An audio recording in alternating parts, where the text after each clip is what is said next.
Let me ask you something.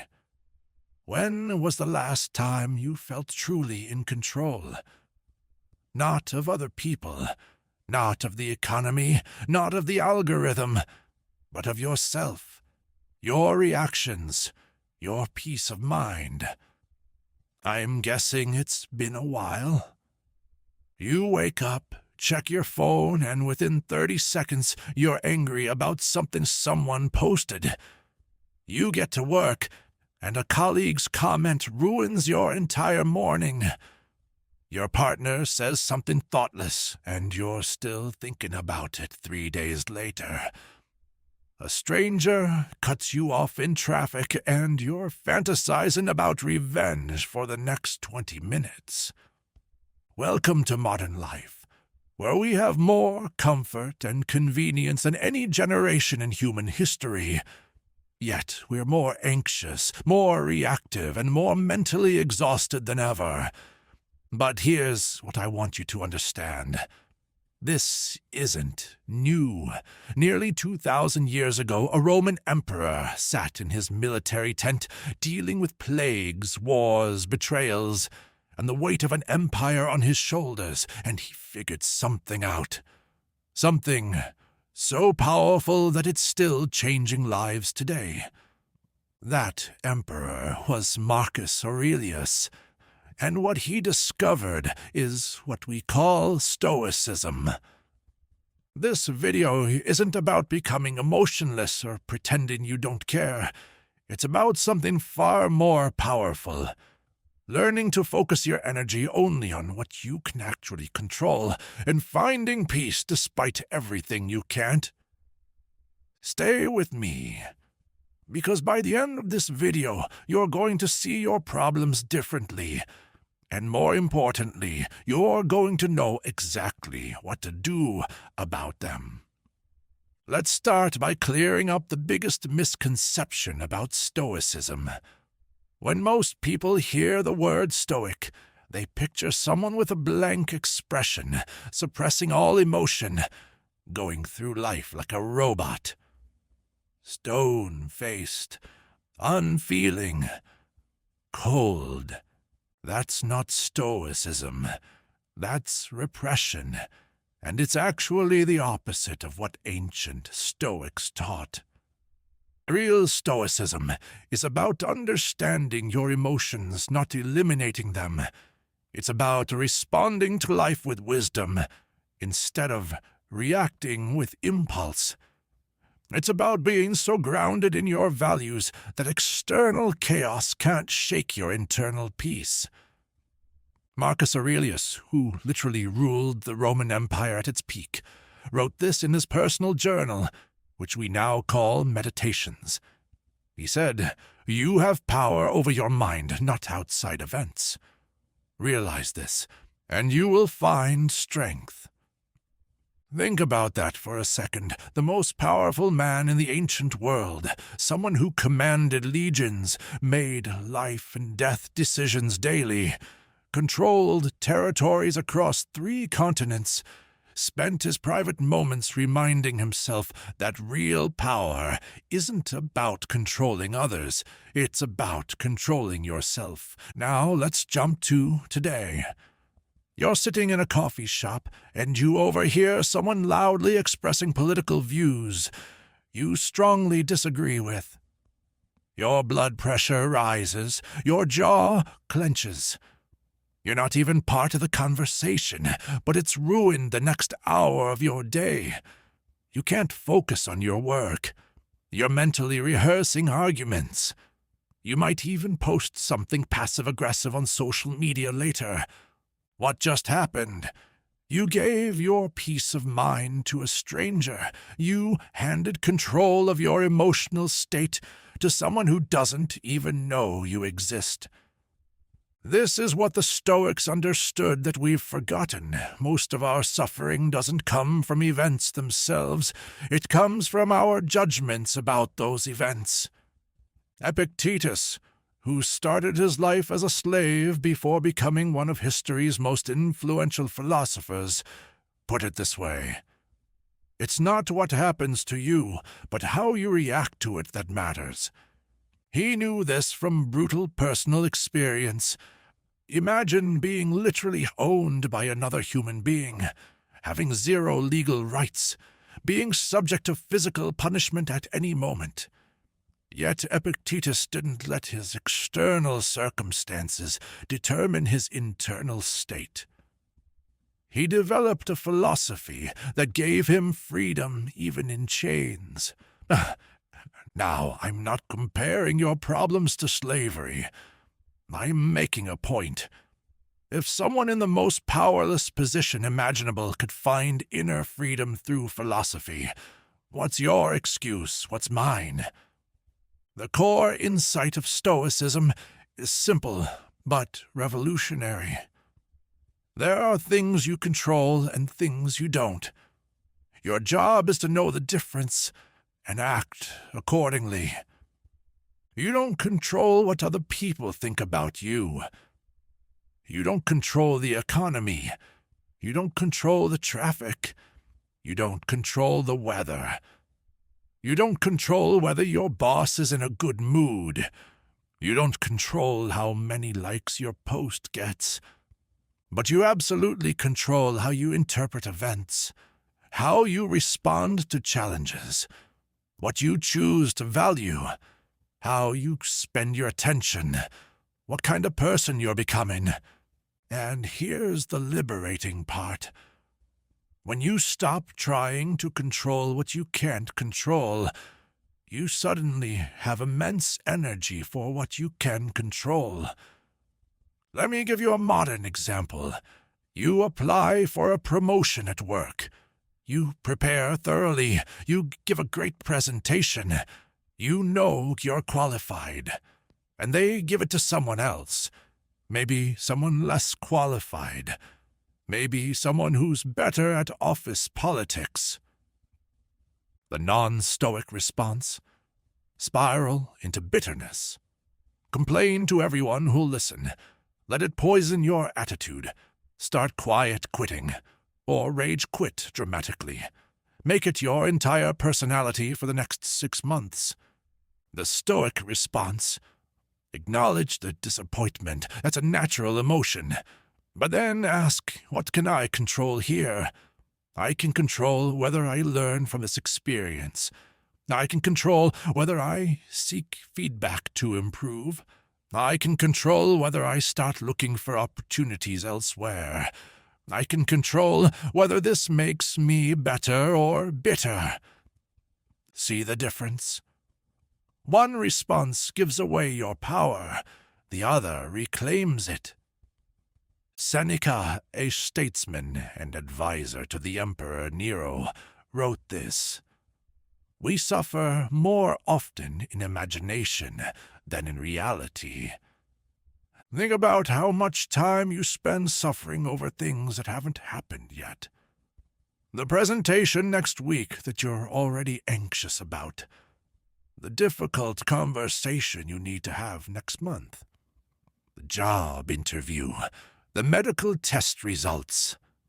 The possibility that your relationship might end. How much of your life are you spending in imaginary suffering? The Stoics weren't naive optimists. They didn't believe everything would work out fine. In fact, they practiced something called negative visualization, which we'll explore in depth in a future discussion.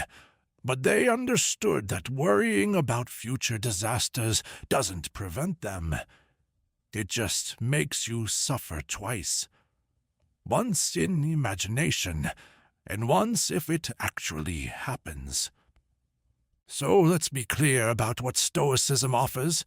It's not a guarantee that bad things won't happen. They will. It's not a promise that life will be easy. It won't. It's not even about being happy all the time. That's not realistic. Stoicism is about being unshakable. It's about developing such a strong internal foundation that external circumstances lose their power over you. It's about living according to your values regardless of what's happening around you. Now that you understand what Stoicism is, let's talk about how to actually practice it. The ancient Stoics organized their philosophy into 3 disciplines: the discipline of perception, the discipline of action, and the discipline of will. Don't worry, I'm not going to get academic on you. I'm going to show you exactly how these apply to your life right now. First, the discipline of perception. This is about controlling your interpretations, remember. It's not events that disturb you, it's your judgments about events. You get stuck in traffic. That's an objective event, but saying this is terrible, my day is ruined. Why does this always happen to me? That's your judgment. And it's that judgment, not the traffic, that's causing your suffering. Marcus Aurelius wrote, "Everything we hear is an opinion, not a fact. Everything we see is a perspective, not the truth." This sounds philosophical, but watch how practical it is. Someone criticizes your work.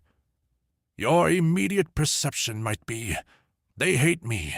I'm terrible at my job. I'm going to get fired. I'm a failure." But apply the discipline of perception. What are the facts? Someone had a negative opinion about one piece of work. That's it. Everything else is your interpretation. Could there be alternative interpretations? Maybe they're having a bad day. Maybe they're wrong. Maybe they're partially right. And there's something useful in the feedback. Maybe they're testing you. Maybe it has nothing to do with you at all. You don't have to know which interpretation is correct. The point is to recognize that your first interpretation isn't the only one, and probably isn't objective truth. Let me give you a current example that probably hits close to home. Social media. You post something you're proud of. Could be a photo, a thought, a project you've been working on, and it gets 3 likes. Meanwhile, your friend posts a selfie and gets 200 likes in an hour. Your perception. Nobody cares about what I do. I'm not interesting. I'm invisible. What's wrong with me?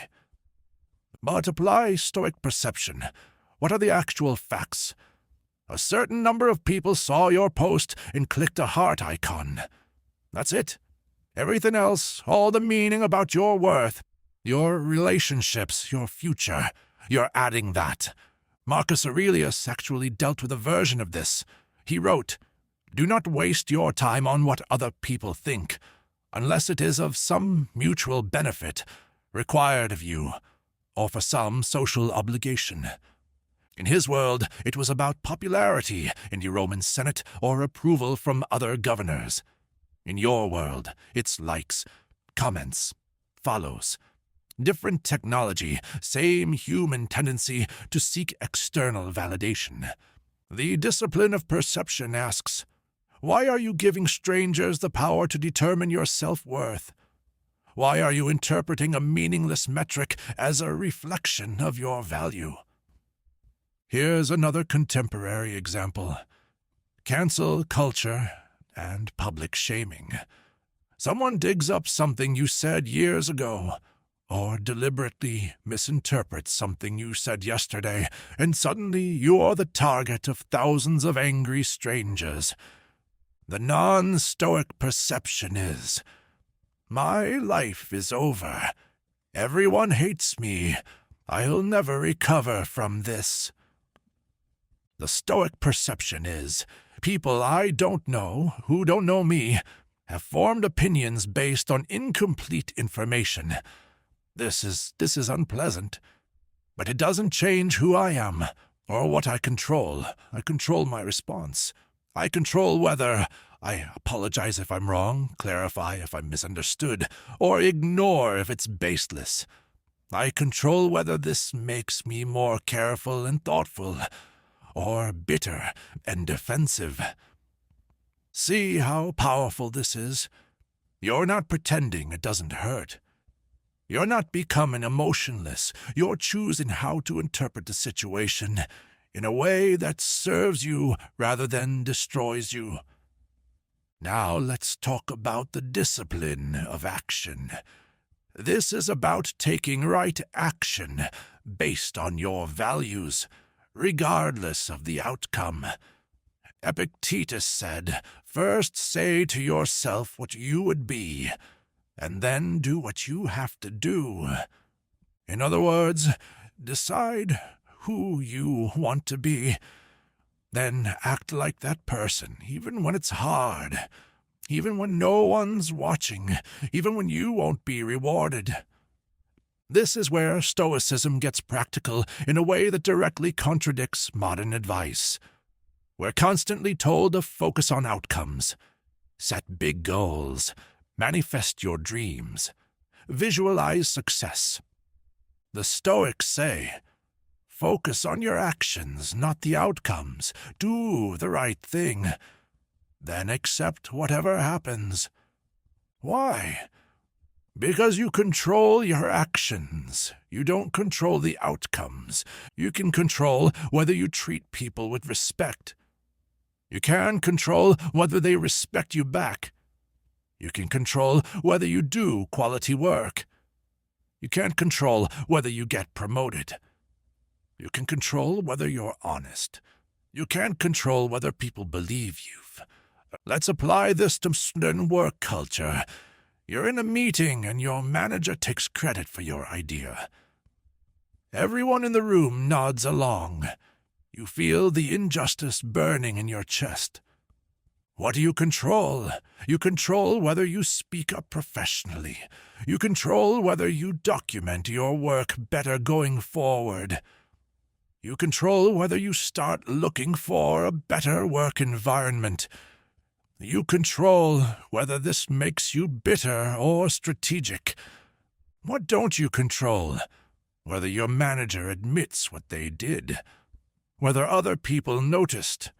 Whether justice is served. Whether karma catches up with them.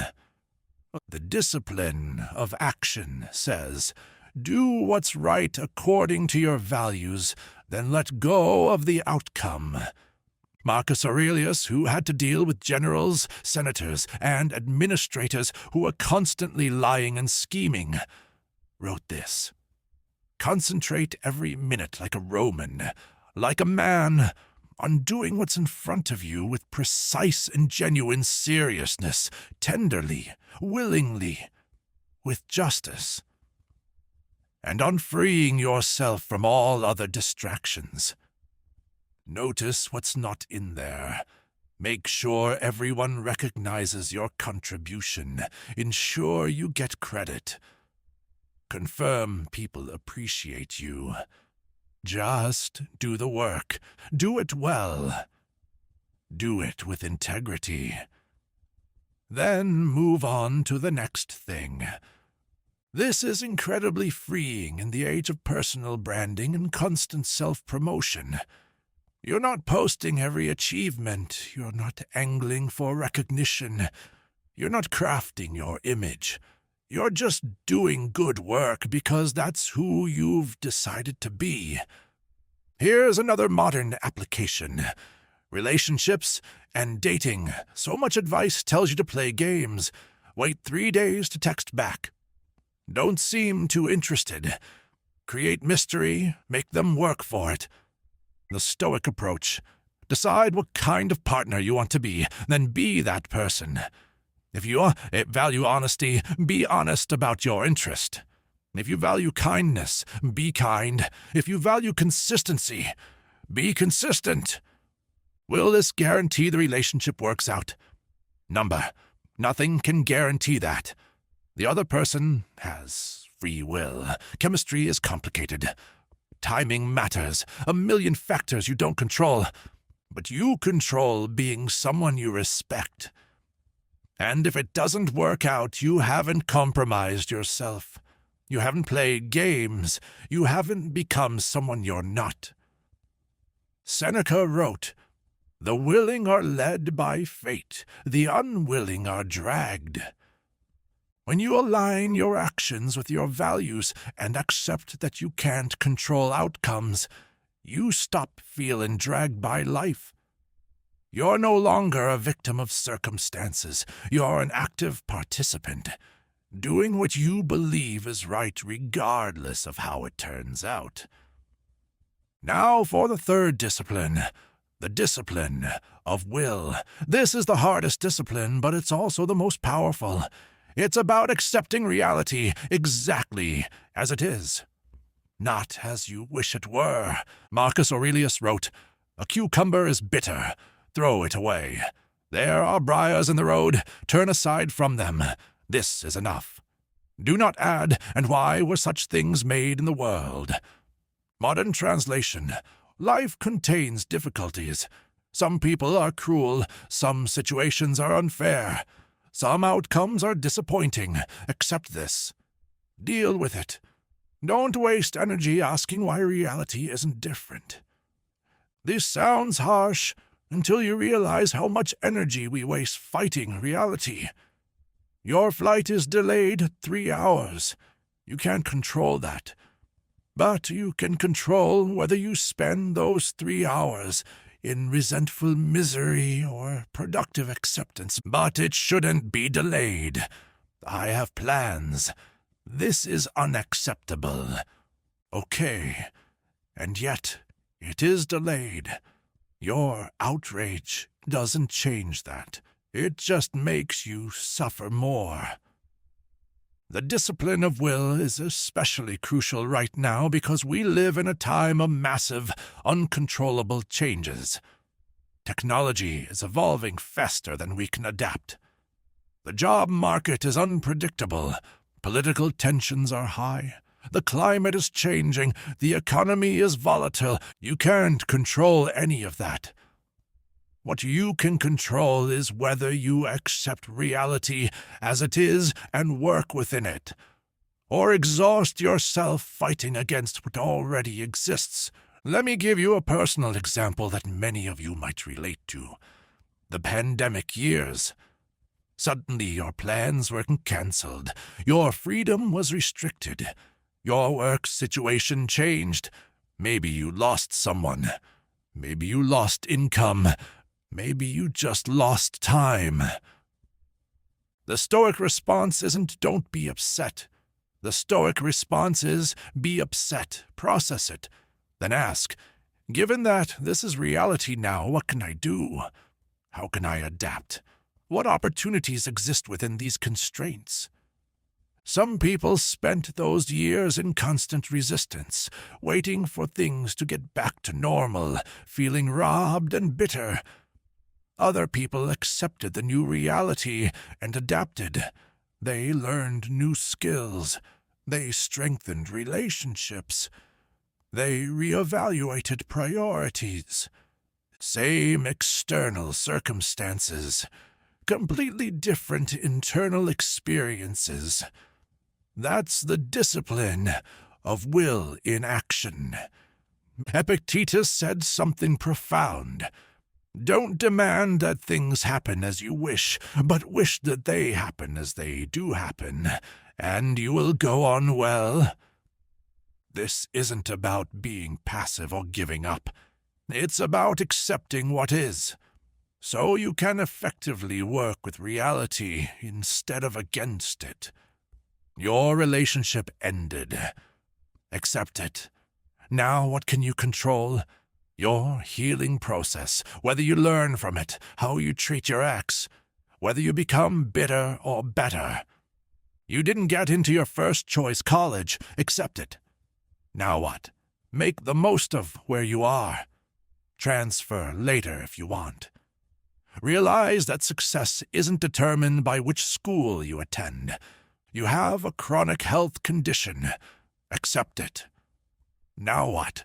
Manage it as well as possible. Don't let it define your entire identity. Find what you can still do and enjoy. This discipline is about radical acceptance paired with committed action. Accept what is. Then act wisely within that reality. Let's get even more specific. How do you actually live this philosophy in 2025 with all its unique challenges? Let's start with social media and digital life.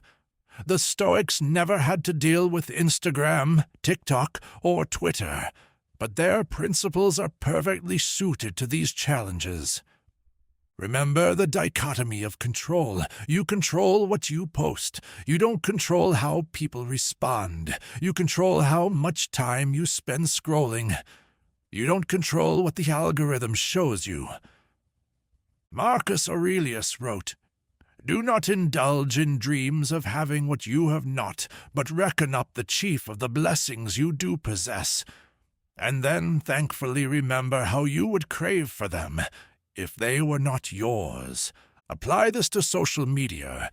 You're scrolling through perfect vacation photos, ideal relationships, career successes, perfect bodies. Your life looks boring by comparison, but these are curated highlights. You're comparing your reality to other people's marketing.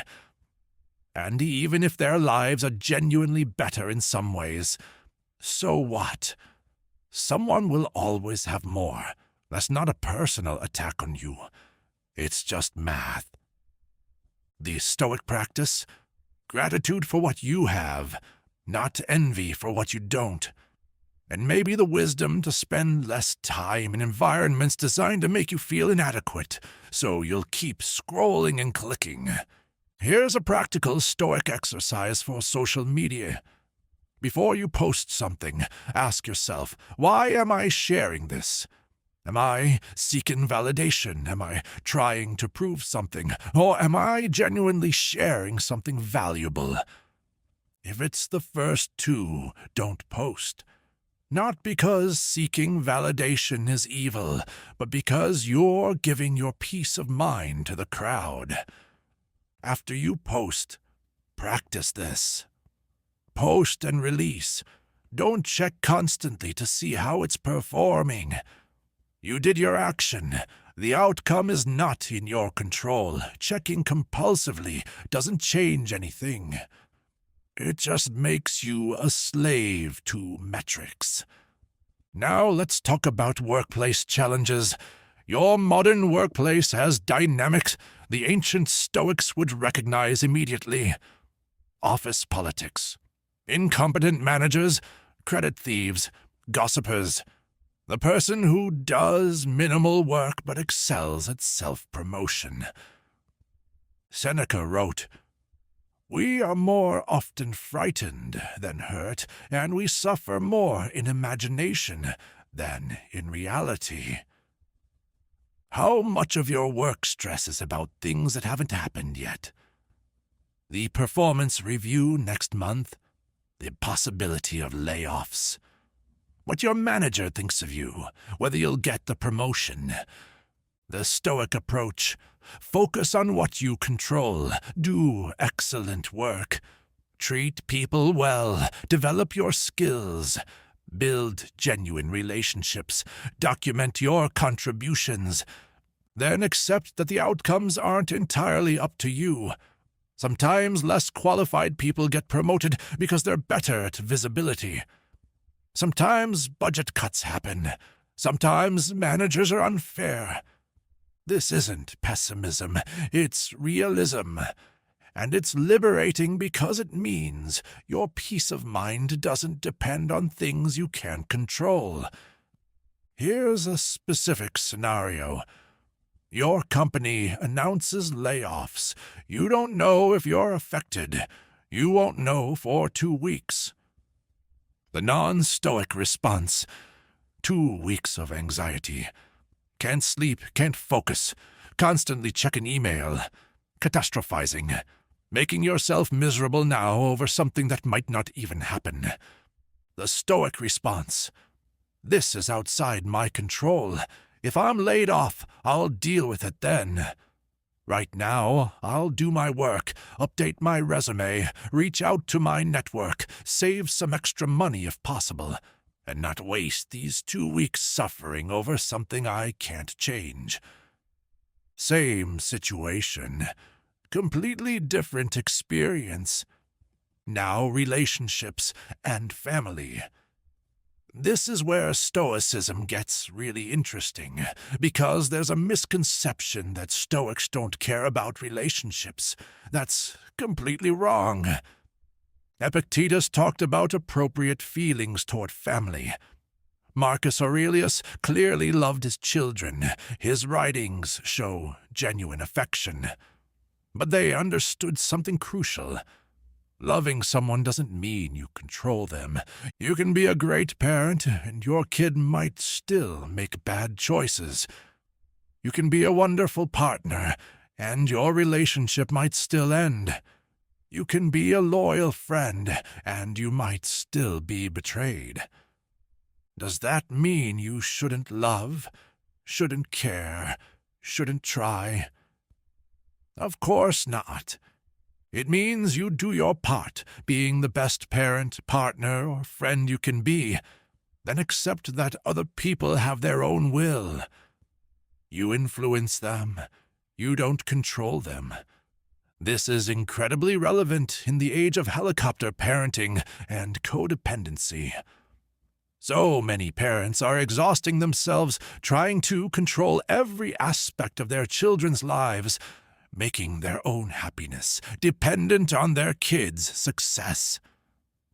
The Stoic parent loves deeply, guides thoughtfully, but ultimately accepts that their child is a separate person who will make their own choices and live their own life. Marcus Aurelius wrote, "Accept the things to which fate binds you, and love the people with whom fate brings you together, but do so with all your heart. Love fully, but don't make your peace dependent on other people behaving exactly as you want." Here's a modern example. Your adult child makes a life choice you disagree with. Maybe about career, maybe about who they're dating, maybe about where they're living. The non-Stoic response: make it a battle, express constant disappointment, damage the relationship, make them feel they have to choose between their choice and your approval. The Stoic response: I've shared my perspective. I've done my duty as a parent to express concern if I believe they're making a mistake. But they are an adult. This is their choice. I love them regardless. I accept that this is their path, not mine. That's not indifference. That's profound respect for their autonomy, paired with unconditional love. Let's talk about health. In physical challenges, you wake up with back pain, or you get diagnosed with something chronic, or you're just getting older and your body isn't what it used to be. The Stoic approach here is powerful, but often misunderstood. It's not suck it up or pain is an illusion. It's about the difference between pain and suffering. Pain is physical. Suffering is mental. You might not control the pain, but you have significant influence over the suffering. Epictetus said, "Lame in the leg, I am not lame in my choices." He literally had a physical disability. Tradition says his master broke his leg, possibly deliberately, possibly through neglect. But he didn't let that define his entire existence. Today, you might have chronic illness, disability, or just the normal aging process. The Stoic question isn't, how do I make this go away? It's, given this reality, what can I still do? What's still in my control? You can't control having the condition. You can control whether you take care of yourself within those constraints. You can control your attitude. You can control whether you let it make you bitter. I'm not saying this is easy.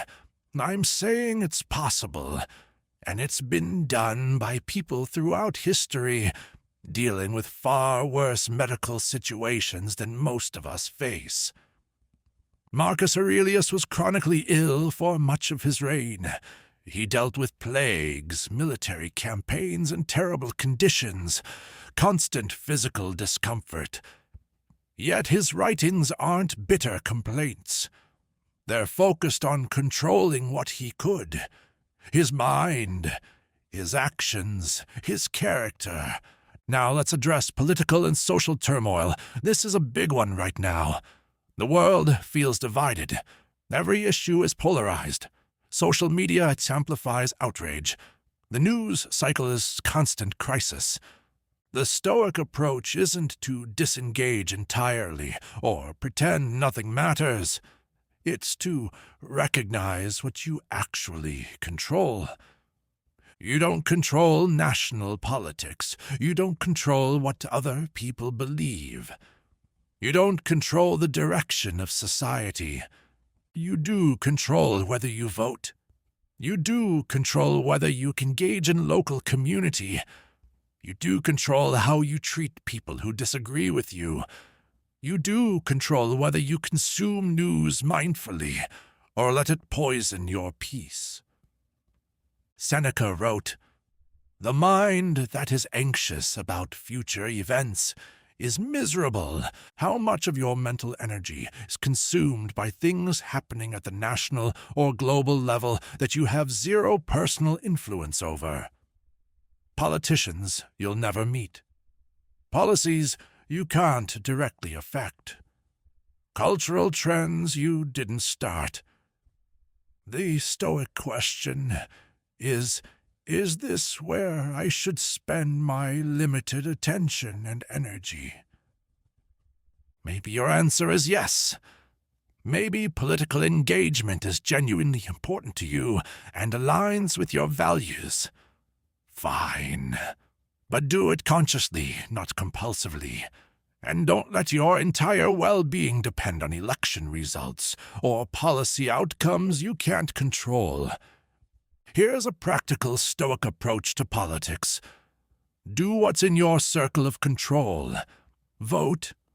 Volunteer if you want. Donate if you can. Engage in respectful dialogue. Then accept that the outcome isn't yours to control.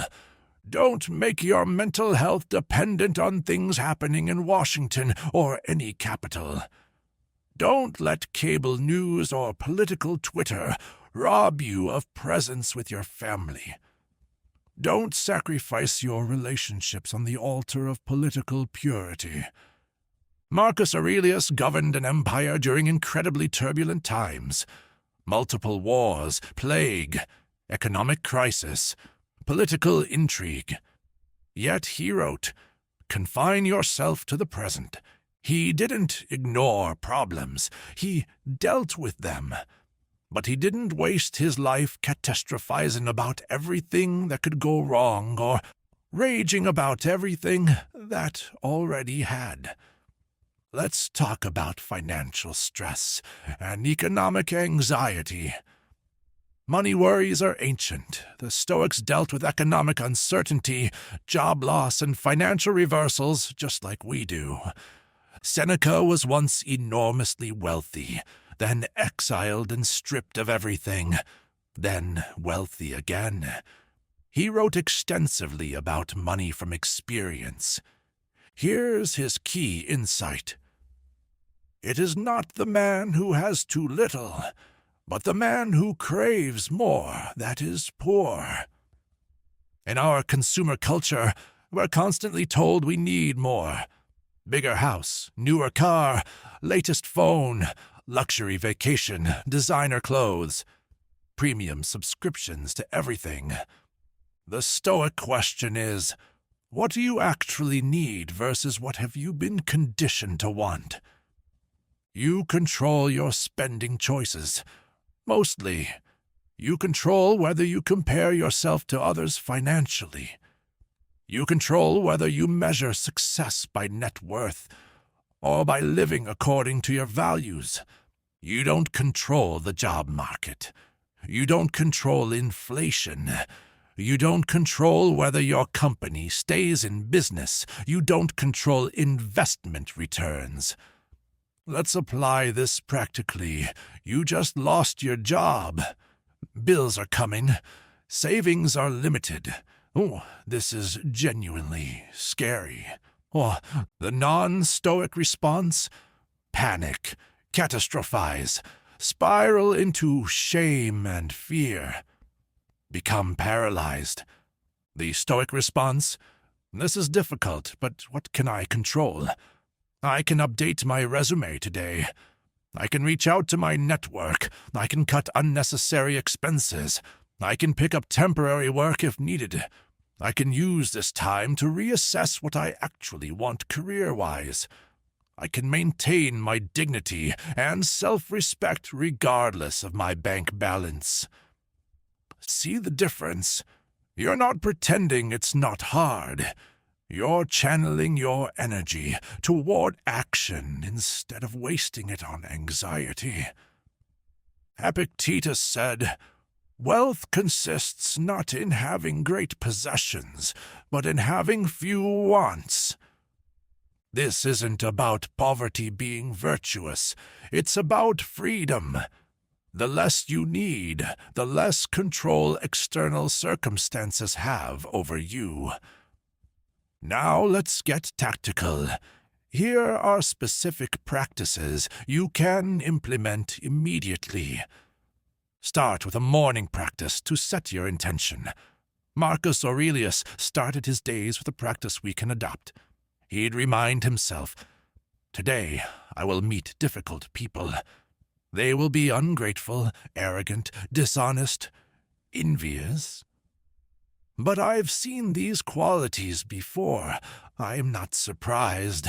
I can't be harmed by them unless I choose to be." Your modern version. Before you check your phone, before you get out of bed, take 60 seconds. Remind yourself what you control today. Set your intention for how you want to show up regardless of what happens. You might think, today I might face criticism, disappointment, or stress. I can't control that. I can control whether I respond with wisdom or react with impulse. I can control whether I'm kind to people. I can control whether I do my work with integrity. That's it. 60 seconds. It completely changes how you enter your day. Next, use the dichotomy of control exercise. When you're stressed or upset, write down what's bothering you. Then literally draw a line down the middle of the paper. On the left side, write what I control about this situation. On the right side, write what I don't control. Be ruthlessly honest. Most of what you're worried about is on the right side. Then ask, am I spending my energy on the left side or the right side? If you're spending 80% of your mental energy on things you can't control, you're going to suffer. Redirect that energy to the left side, the things you can actually influence. Practice evening reflection. Seneca practiced daily self-examination. Each evening, he'd review his day. What bad habit did I overcome today? What temptation did I resist? In what way am I better? But also, where did I fall short? What could I have done better? How did I waste time or energy? This isn't about self-flagellation. It's about conscious improvement. You're not just living life on autopilot. You're actively working on becoming who you want to be. Modern application. Before bed, journal 3 things. What did I do well today? What could I improve? What will I focus on tomorrow? 5 minutes. Life-changing habit. Try the view from above technique. This is an advanced Stoic technique, but it's powerful. When you're overwhelmed by something, zoom out. Imagine viewing your situation from above. First from the ceiling, then from above your building, then from space looking down at Earth. From that perspective, how significant is this problem? This argument you're having, this embarrassing moment, this disappointment. Marcus Aurelius practiced this constantly. He wrote, "Think of the whole universe of matter, and how small your share. Think of the whole span of time, and how brief, how infinitesimally brief, your allotment." This isn't to make you feel insignificant. It's to give you perspective. The thing that feels catastrophic right now is a tiny moment in a vast universe. It doesn't diminish the reality of your experience, but it can diminish the unnecessary suffering you're adding to it. Practical use? No, you said something awkward in a meeting. You are replaying it in your mind, cringing. Sure, everyone thinks you're an idiot. View from above. In a company of hundreds, in a city of thousands, on a planet of billions, over a career of decades, in a universe that's 14 billion years old. Does this moment matter as much as your anxiety suggests? Probably not. Do better next time. Move on. Now, here's one that sounds strange but is incredibly useful. Premeditatio malorum, or negative visualization. The Stoics regularly imagined worst-case scenarios. Not to be pessimistic, but to be prepared, and to appreciate what you have now. Seneca wrote, "The man who has anticipated the coming of troubles takes away their power when they arrive." Modern application. Spend a few minutes imagining something you value being taken away. Your health, your job, your relationship, your home. Not in a fearful way, but matter-of-factly. If this happened, how would you handle it? What would you still have? What resources could you draw on? This does two things. First, it prepares you mentally so you're not completely blindsided if something bad happens. Second, it makes you deeply grateful for what you have right now. Try this tonight. Imagine waking up tomorrow and your phone is gone. Completely gone. All your photos, contacts, apps, everything. How would you handle it? You'd survive, right? You'd rebuild. It would be annoying, but it wouldn't destroy you. Now look at your phone differently. It's a tool you're fortunate to have, not something you're entitled to. You appreciate it more, but you're also less attached to it. That's the power of negative visualization. Finally, practice voluntary discomfort. The Stoics regularly practiced mild hardship to build resilience. Seneca would occasionally sleep on a hard floor and eat simple food, even though he was wealthy. Not because he was weird, but to remind himself he could handle difficulty if needed. Modern applications. Take a cold shower occasionally, fast for a day. Walk instead of drive when you don't have to. Say no to some comfort or convenience you normally take for granted. Sit with boredom instead of immediately reaching for your phone. Why? Because we've built a culture of constant comfort, and it's made us fragile. The smallest discomfort feels unbearable. Traffic is a torture. Waiting in line is agony. Being slightly too hot or too cold ruins our mood. Voluntary discomfort builds the mental muscle to handle involuntary discomfort. and it makes you grateful for the comforts you normally ignore. Let's address the challenges you'll face trying to live this philosophy. First, people ask, but isn't this just suppressing emotions? The Stoics acknowledged emotions. Marcus Aurelius wrote about grief when his children died. Seneca wrote about anger and how to process it. Epictetus talked about natural human feelings. What they taught was feel the emotion, understand where it's coming from, then choose your response. That's not suppression, that's emotional intelligence. You're allowed to be sad. You're allowed to be disappointed. You're allowed to grieve. But you're not required to compound those natural feelings with judgment, catastrophizing, and extended suffering. Second challenge. This sounds like giving up or being passive. Actually, it's the opposite.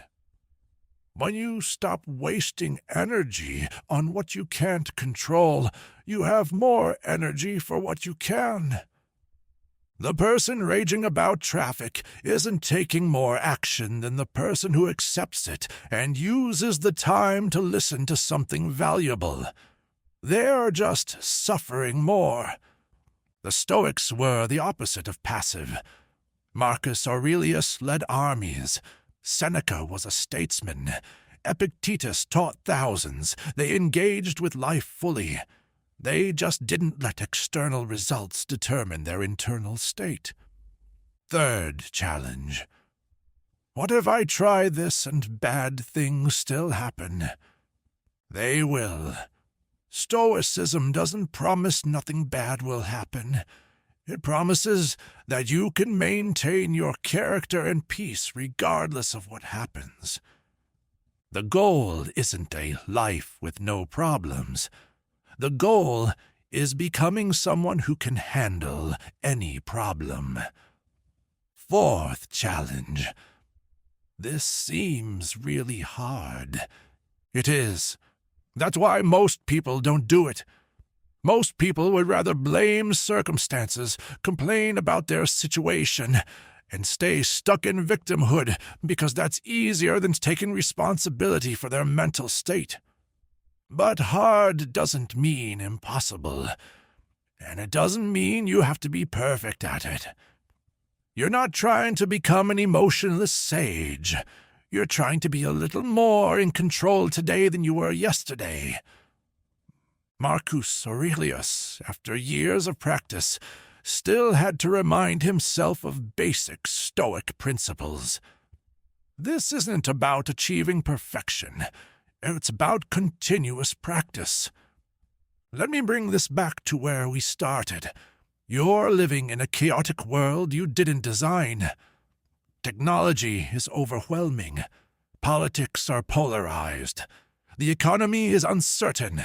Relationships are complicated. Your mind is constantly pulled in 1,000 directions. You can't fix all of that. Nobody can. But you can control your response to it. You can decide who you want to be regardless of what's happening around you.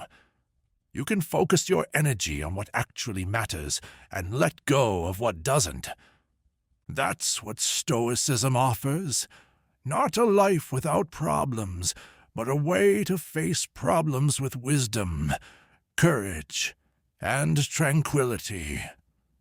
Marcus Aurelius wrote, "You have power over your mind, not outside events. Realize this, and you will find strength. Start today. Start small. Before bed tonight, do that evening reflection.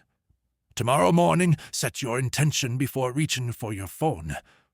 When something upsets you this week, pause and ask, what do I control here? That's all. Small practices, repeated daily. Over time, they transform how you experience life. The ancient Stoics couldn't imagine the world you're living in, but their philosophy is more relevant now than ever because human nature hasn't changed. We still fear loss. We still crave approval. We still suffer when we try to control what we can't control. And we still have the same power they discovered. The power to choose our response. The power to live according to our values. The power to be unshakable. That's what I want for you. That's what this channel is about. Real stoicism for real life. If this resonated with you, you are in the right place. Next week, we'll go deeper into the dichotomy of control, the single most powerful concept in Stoic philosophy. We'll explore exactly how to apply it to every area of your life. Until then, practice what you've learned today. And remember, you are more capable than you think. You can handle more than you believe. You just need the right philosophy to guide you. Welcome to the Stoic path. Let's walk it together.